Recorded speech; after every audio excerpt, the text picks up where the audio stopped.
कार्यालय जिला कलेक्टर गरियाबंद ने एक दावा आपत्ति सूचना को प्रकाशित किया है। ये सूचना आप स्क्रीन पर देख पा रहे होंगे। इस सूचना में दरअसल 8/2/2024 की डेट पर प्रकाशित की गई सूचना है और इसमें जो बातें कही गई है वो मैं एक एक करके आपके साथ शेयर करूं।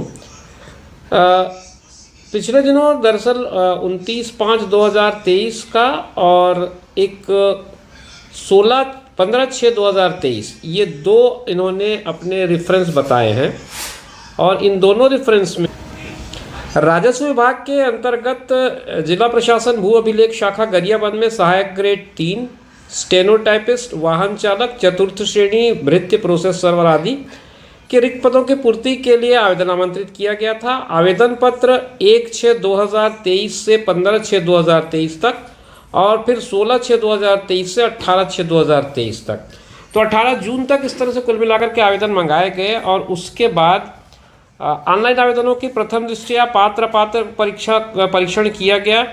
आवेदकों के नाम, पिता का नाम, जाति, जन्मतिथि, निवास, लिंग, शैक्षणिक योग्यता और अन्य योग्यता संबंधी जानकारी में अगर किसी प्रकार की आपत्ति होती है तो स्वयं उपस्थित होकर के ये 9 फरवरी से लेकर के 24 फरवरी के बीच समय जो दिया है इन्होंने 10:30 बजे से 5 बजे तक का दिया है, अपनी दावा आपत्ति को रजिस्टर कर सकते हैं। इसके लिए जगह उन्होंने बताई है कक्ष क्रमांक 12। मैं आपको थोड़ा सा जूम करके दिखा दूं इसको।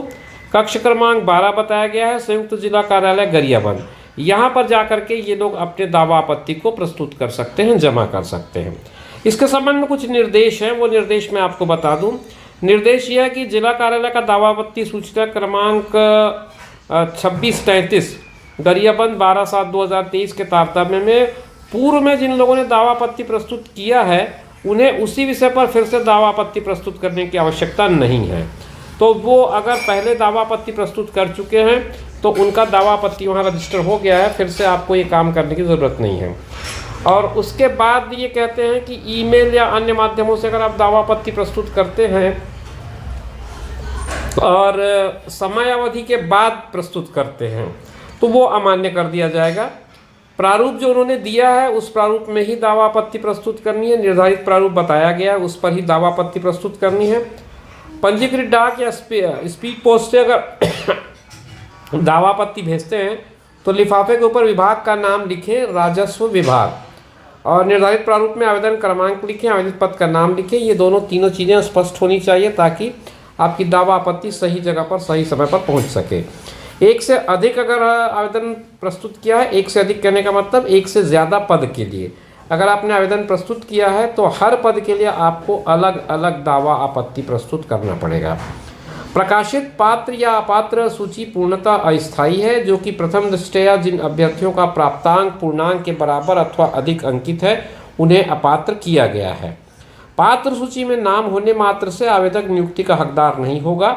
दस्तावेज सत्यापन और चयन प्रक्रिया के किसी भी चरण में अगर आप अयोग्य पाए जाते हैं तो आपको चयन की प्रक्रिया से पृथक कर दिया जाएगा। अभी जो बात इन्होंने कही है उनमें नाम है, पिता का नाम है, जाति, जन्मतिथि, निवास, लिंग, शैक्षणिक योग्यता या अन्य योग्यता संबंधी जानकारी अगर कुछ है जिसमें भिन्नता है या आपको लगता है कि इसमें कुछ सुधार किया जाना है तो उसके संबंध में दावा आपत्ति मंगाई गई है। अगर आप अपने सूची को देखने के बाद पात्र की सूची को देखने के बाद ये पाते हैं कि ऐसा कुछ है, ऐसी कोई दिक्कत है, तो आप बताए गए तिथि में, बताए गए समय में, बताए गए तरीके के हिसाब से अपनी दावा आपत्ति प्रस्तुत कर सकते हैं। तो मित्रों, ये एक इन्फॉर्मेशन थी जो कार्यालय कलेक्टर जिला गरियाबंद ने प्रस्तुत की थी, प्रकाशित की है। दरअसल ये 8 फरवरी की डेट पर प्रकाशित की गई है। आपके सूचनार्थ और आपकी जानकारी के लिए हमने अपने चैनल पर अपलोड किया है। इसी तरह के इन्फॉर्मेटिव वीडियोस के लिए आप ज़ीरो पीरियड देखते रहिए। फिर मिलेंगे नई जानकारी लेकर, तब तक के लिए दीजिए इजाज़त। नमस्कार।